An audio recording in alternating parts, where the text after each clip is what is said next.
నాకు ఈ 1000 కోట్లు 100 కోట్ల కంటే కూడా నాకు డాడీ అన్న పదం ముందు అవన్నీ ఆఫ్టర్లో అనుకుంటాను నేను. నాకు ఈ జీవితకాలంలో చిరంజీవి గారి పేరు మీద డాడీ శ్రీనివాస్గా గుర్తింపు, ఆ పేరే చాలు నాకు.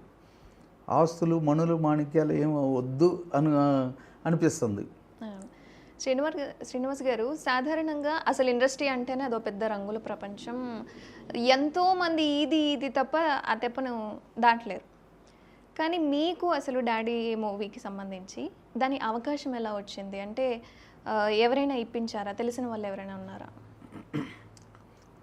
హైదరాబాదు వచ్చి ఫస్ట్ ఒక జత బట్టలు జేబులో మా అమ్మని అడిగి 100 రూపాయలు, 110 రూపాయలు. ఆ 100 రూపాయలు ఇప్పుడు చాలా జాగ్రత్త, పొడగొట్టుకోకయ్యా, 100 రూపాయలు పడేసుకోకు అని చెప్పి కూడా పంపించింది. ఆ 100 రూపాయలు 110 రూపాయలు పట్టుకుని అప్పుడు 7-8 రూపాయలు ట్రైన్ ఛార్జీ, ఇది ప్యాసింజర్ లాగా. దాంతో అడుగు పెట్టంగానే ఎందుకు వెళ్తున్నావు, హైదరాబాద్ వెళ్ళి ఎలా బతుకుతావు అన్న వాళ్ళు చాలామంది ఉన్నారు. ఎలాగో ఎట్టగొట్ట బతుకుతానన్న కాన్ఫిడెంట్ నాలో ఉంది. కానీ ఎలా బతకలేనేమో అన్న ధైర్యం కూడా అధైర్యం కూడా నాలో ఉంది. కానీ హైదరాబాదు సికింద్రాబాదు స్టేషన్లో దిగంగాల్ని ఈ మహానగరాన్ని చూసి ఒక్కసారి ఉలిక్కిపడ్డా. అంటే మాయా ప్రపంచంలోకి వచ్చానా మనం. బాలకృష్ణ గారి సినిమా ఒకటి ఉంది కదా, 369, ఆదిత్య 369.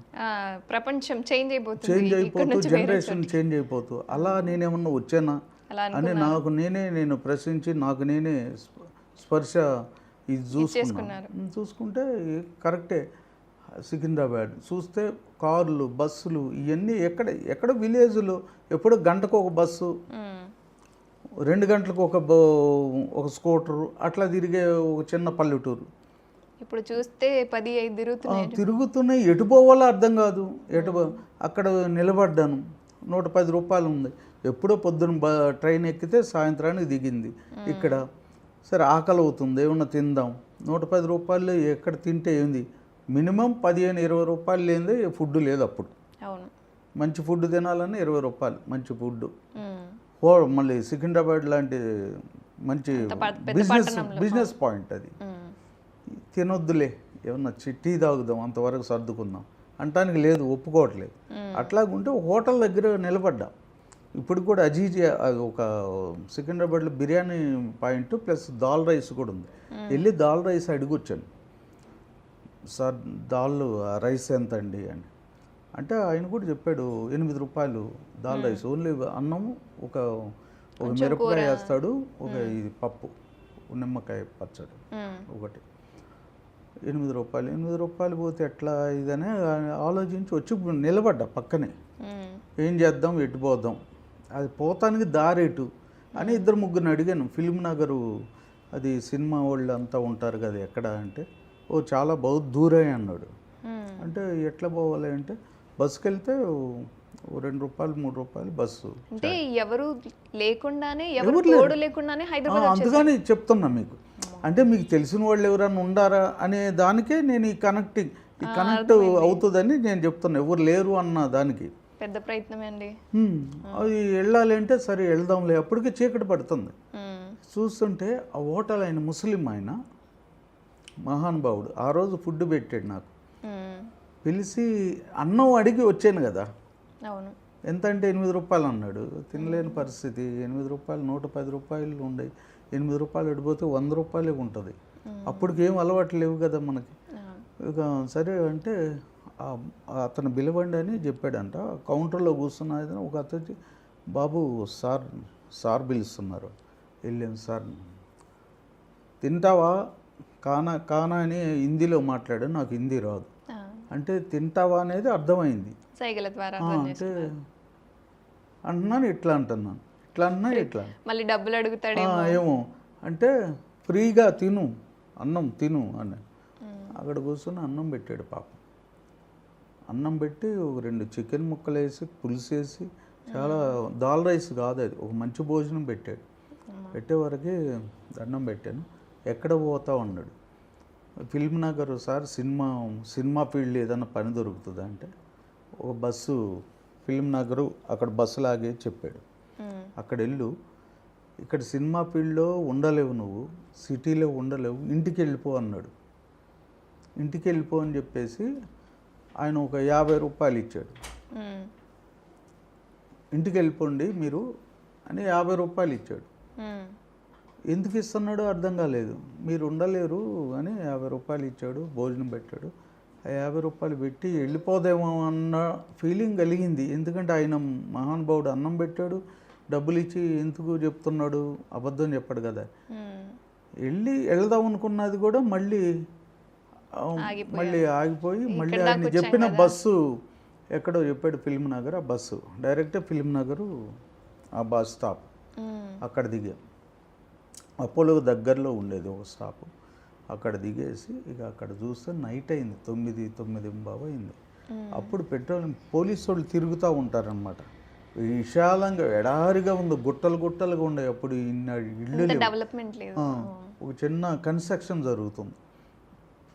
ఎక్కడ పోవాలో అర్థం కాలే. ఎక్కడ అటు ఇటు చూస్తున్నా అటు ఇటు కార్లు అయితే పోతున్నాయి, అప్పుడప్పుడు కార్లు పోతున్నాయి. అక్కడెక్కడ చూస్తుంటే మనుషులు లేరు, ఎవరిని అడగాలో తెలియదు. నడక ఈ పాదచారులు ఎవరు లేరు, నడిచేవాళ్ళు. ఎవరిని అడగాలి ఏంటి అని అంటే పక్కన ఒక కన్స్ట్రక్షన్ జరుగుతుంటే బిల్డింగ్ పక్కన నిలబడి అతను ఆ వాచ్మెన్ అట్టుకుంది, కన్స్ట్రక్షన్ చేయించుకునే అతను. అన్న ఎవరు మీరు, ఎక్కడ పోవాలని? వచ్చాము, ఎక్కడ పోవాలో అర్థం కావట్లేదు, సినిమా ఫీల్డ్లోనే ఏదన్నా పని దొరుకుతుందేమోనని.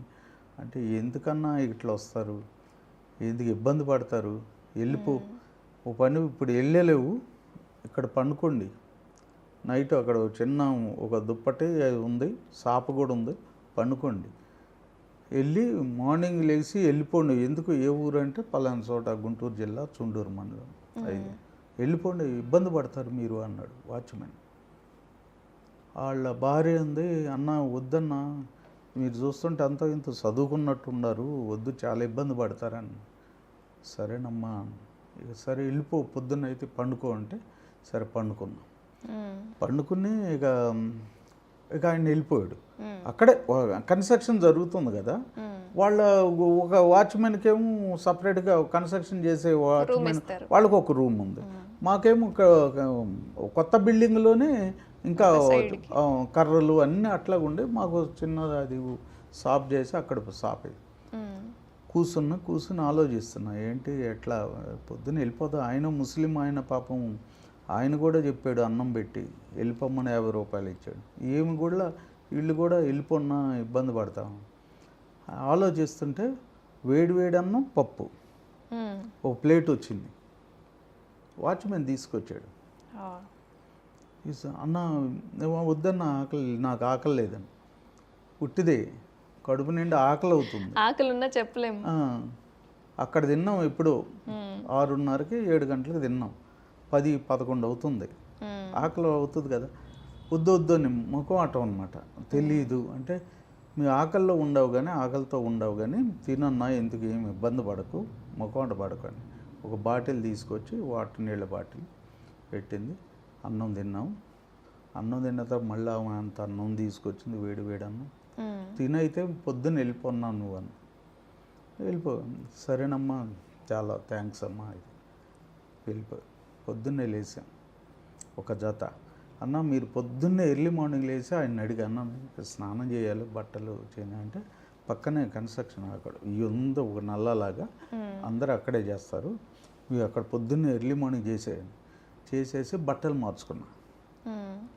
బట్టలు మార్చుకుని ఇక వచ్చి వెళ్ళిపోదామని ఫిక్స్ అయ్యాము. ఆయన అడిగాం వాచ్మెన్, సార్ ఇట్లా అన్న ఇట్లా వెళ్ళిపోతున్నాను, మరి వెళ్ళిపోదాం అనుకున్నాను, కానీ నేను ఏ పనైనా చేయగలుగుతాను, మీరు కన్స్ట్రక్షన్ ఏదో జరుగుతుంది కదా, దీనిలో ఏదన్నా పని ఇప్పించినా నేను చేయగలుగుతాను, ఈ పనులు ఏం చేస్తావన్నా నువ్వు, ఈ సిమెంట్ బస్తాలు ఈ మొయ్యాలి, బరువు ఎంతైనా మోస్తాను, నేను తట్టుకుంటాను, బ్రతకడానికి వచ్చాక బరువు మోస్తాను, ఏం ప్రాబ్లం లేదన్నా, ఇటుకలు బరువు అన్నీ మోస్తావు కానీ నీ చేత పని చేపిస్తాం మాకంతా ఇది లేదు, కొద్ది చదువుకున్నట్టుండవు, మోటి పని చేయలేవు. మోటి కాదని నేను ఊర్లో అన్ని పనులు చేశాను, నాకు తెలిసి